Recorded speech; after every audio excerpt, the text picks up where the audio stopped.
सध्याच्या राजवटीत कारणाशिवाय आणि भाजपच्या फायद्याशिवाय काही होत नाही. अरुण गोयल यांना सर्व नियम आणि कायदे कानून संविधान डावलून त्यांना निवडणूक आयुक्त केलं. प्रशांत भूषण यांनी त्याच्याविषयी सुप्रीम कोर्टामध्ये याचिका दाखल केली. सुप्रीम कोर्टानं सुद्धा त्यांच्या निवडणुकी संदर्भात प्रश्नचिन्ह निर्माण केलं होतं.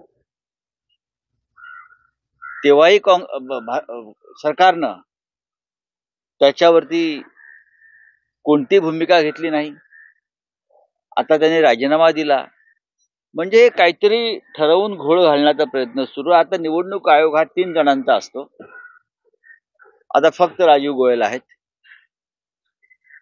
एक निवृत्त झाले होत आहेत व झाले, दुसऱ्यांनी राजीनामा दिला. आता उरलेल्या ज्या 2 रिकाम्या जागा आहेत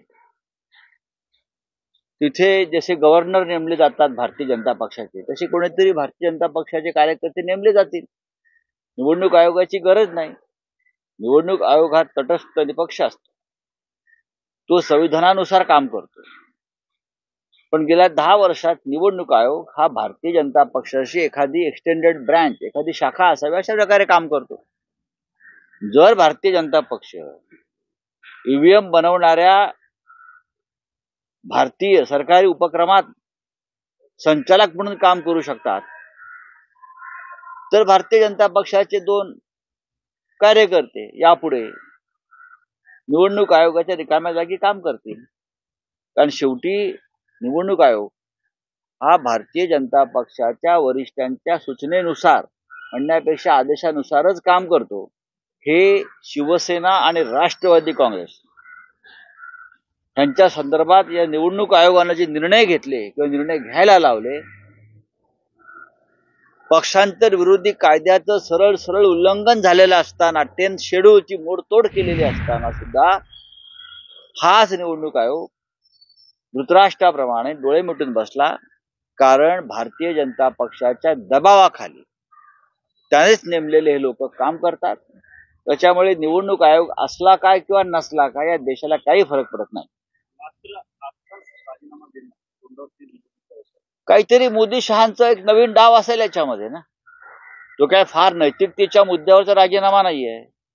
राजीनामा अशा वेळेला नैतिकतेच्या मुद्द्यावर जर कोणी दिला असेल तर मी मान्य करतो. मुळात ती नेमणूकच अनैतिक होती.